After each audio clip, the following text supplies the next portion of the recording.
नमस्कार दोस्तों, target with PS Parihar channel में आपका स्वागत है। आज की इस वीडियो में हम लोग बात करेंगे शिक्षक भर्तियों की।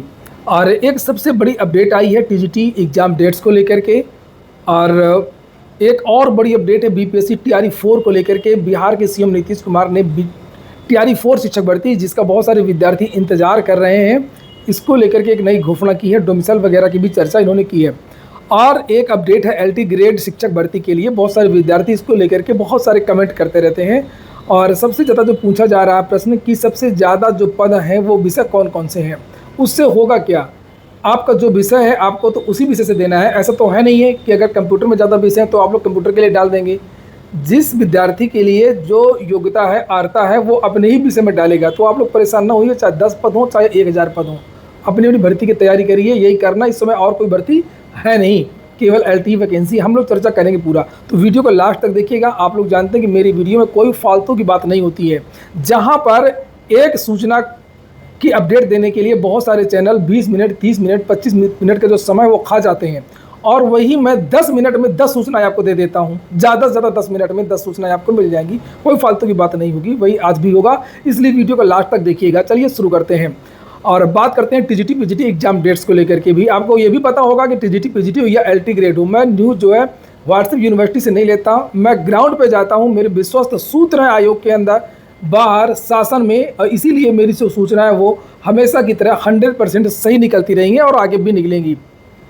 मैं कभी कोई जल्दबाजी भी नहीं करता हूँ कि टीजीटी की ये तारीख बता दूँ, पीजीटी की ये तारीख बता दूँ। आपने देखा भी होगा इतने दिनों से, आप लोग लाख कमेंट कर लें, लेकिन मैंने केवल संभावित चीज़ें ही बताई हैं। एक नई अपडेट आई है टीजीटी पीजीटी। जिस तरीके का थंबनेल दिख रहा है हम लोग उसी तरीके से चर्चा करेंगे। चेयरमैन का ही एग्जाम को लेकर के बयान आया है, जो आप लोगों को काफ़ी चौंका सकता है। ये बयान यहाँ पर ये देखिए लिखा हुआ है, पीजीटी के बाद में क्या फ्री टलेगी टीजीटी की परीक्षा। 3 घंटे चले आयोग की बैठक, नई तारीख और तैयारियों को लेकर के मंथन। जैसे कि मैंने अभी बताया, मैं खुद ग्राउंड में जाता हूँ और आपने देखा भी होगा, अभी जब धरना प्रदर्शन हुआ था, अधिकारियों से वार्ता हुई थी प्रतिनिधिमंडल में, मैं भी था, कई बार गया था अंदर।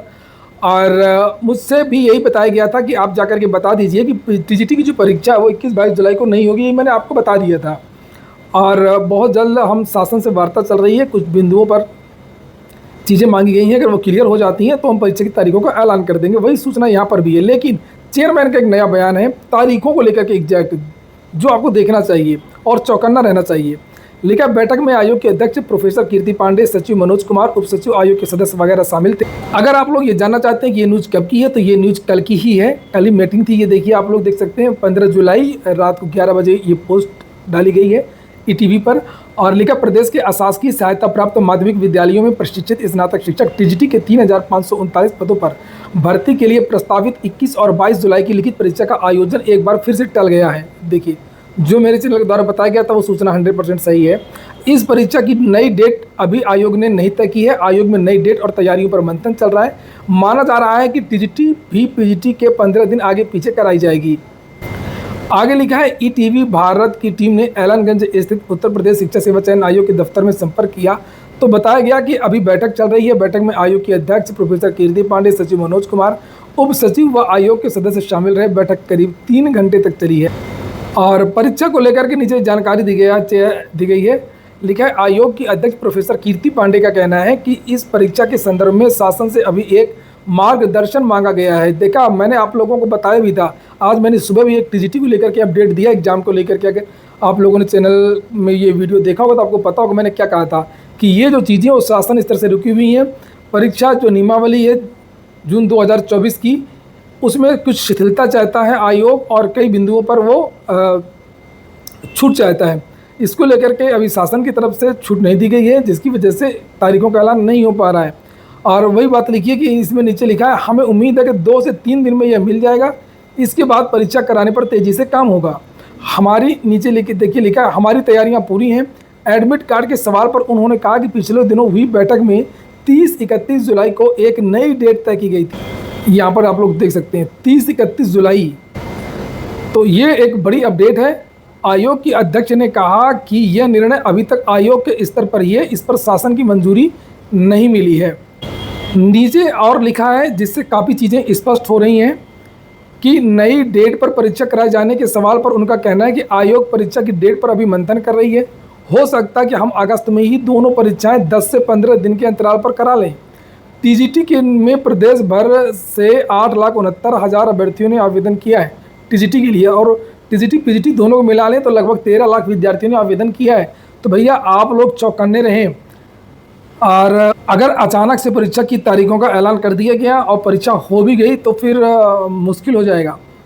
हाल ही में विद्यार्थियों ने जो धरना प्रदर्शन आंदोलन किया, इसको लेकर के बहुत ज़्यादा शासन में दबाव है, बहुत ज़्यादा शिक्षा सेवा चयन आयोग में दबाव है, मीडिया भी लगातार आप देख ही रहे होंगे छाप रहा है इसको लेकर के।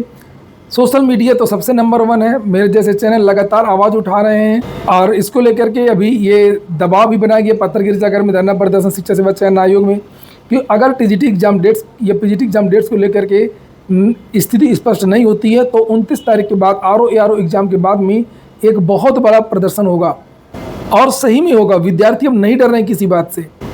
ये देखिए धरना प्रदर्शन में युवा मंच की तरफ से क्या चेतावनी दी गई है।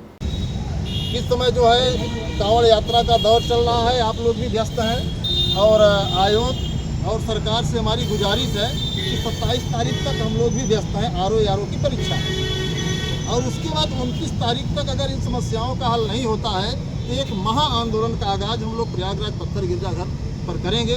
और आपसे भी गुजारिश है कि उसके पहले अगर इन चीज़ों को सरकार हल कर देती है तो बहुत अच्छा होगा, वरना 29 तारीख को हम लोग फिर से एक बड़ी संख्या में यहाँ उपस्थित होंगे, और फिर न हम प्रशासन की सुनेंगे, न आपकी सुनेंगे, न सरकार की सुनेंगे। हमें सिर्फ उस टाइम हमें परीक्षा की तिथि चाहिए, विज्ञापन चाहिए। तो धन्यवाद। आप सूचना है वो बीपीएससी टीआरई 4 को लेकर की है। ये नीतीश कुमार जो बिहार के मुख्यमंत्री हैं, बड़ा बढ़िया काम कर रहे हैं भर्तियों को लेकर के। हालांकि भर्तियाँ करवाना तलवार की धार पर चलने जैसा काम होता है। भर्ती जब कोई सरकार, बीजेपी ने तो इसीलिए हाथ खड़े कर दिए हैं उत्तर प्रदेश सरकार ने कि भर्ती, बीजेपी की सरकार नहीं, जितनी भी सरकारों ने भर्ती के लिए काम किया है उनको फ़ायदा नहीं हुआ है, उससे नुकसान ही हुआ है। समाजवादी पार्टी की सरकार ने, देखा होगा आप लोगों ने, 2016-17 में बहुत सारी भर्तियां लाई थी, लेकिन उससे क्या मिला? बदनामी मिली कि यादव आयोग है, लोक सेवा आयोग, 56 एसडीएम बन गए और ये सारे यादव हो गए। बहुत सारी अफवाहें इस तरीके से किया, और भर्ती भ्रष्टाचार, सीबीआई, बहुत सारी चीज़ें को आरोप लगा, और सरकार को फ़ायदा नहीं हुआ। सरकार तो अच्छा काम कर रही थी, भर्तियाँ निकाल रही थी।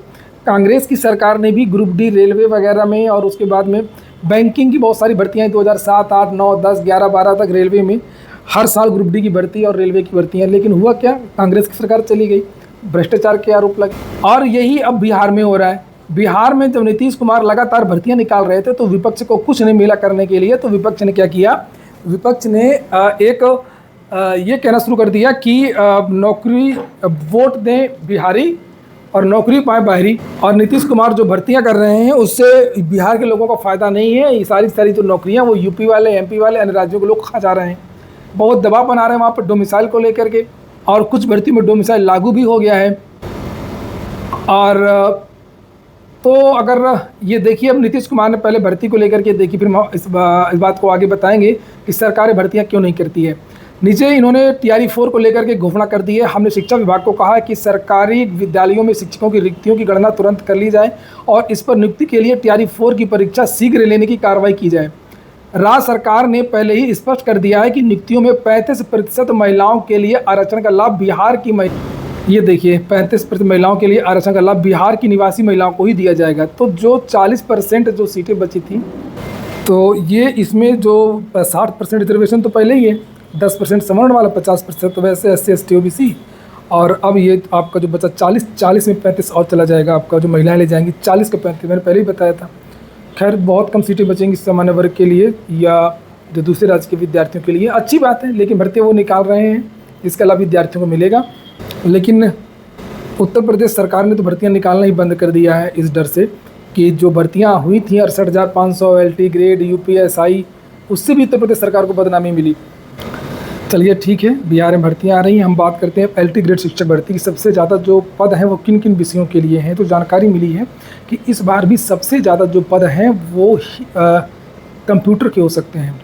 कंप्यूटर में ज़्यादातर जो पद हैं वो अग्रनीत कर दिए गए थे, पिछली बार भी नहीं भरे गए थे। तो एक तो कंप्यूटर विषय में सबसे ज़्यादा पद हैं, लगभग 850 के आसपास पद महिला वर्ग में भी हैं, 850 के आसपास 800 नहीं 750 के आसपास जो पद हैं वो महिलाओं के लिए हैं और 850 पुरुष वर्ग के लिए हैं। सोशल साइंस में इस बार भी हमेशा रहते हैं, सोशल साइंस में भी लगभग 900 के आसपास महिला और पुरुष दोनों के लिए पद हैं। हिंदी में भी आप लोगों को 700 के आसपास पद मिलेंगे, 700 महिलाओं को 700 पुरुष के लिए पद मिलेंगे। इंग्लिश में भी बहुत ज़्यादा पद हैं। और आप लोग बताएं कमेंट बॉक्स में कि आप लोगों का विषय कौन सा है। मैथमेटिक्स की बात करें तो गणित में भी लगभग जो जानकारी निकल करके आ रही है कि 550 पुरुष वर्ग में और 450 के आसपास महिला वर्ग में पद हो सकते हैं गणित में। तो ठीक है दोस्तों, ये हो गया आज का वीडियो। पूरा वीडियो सुनने के लिए बहुत बहुत धन्यवाद। आप लोग अपना विषय ज़रूर बताएं कमेंट बॉक्स में LT के लिए।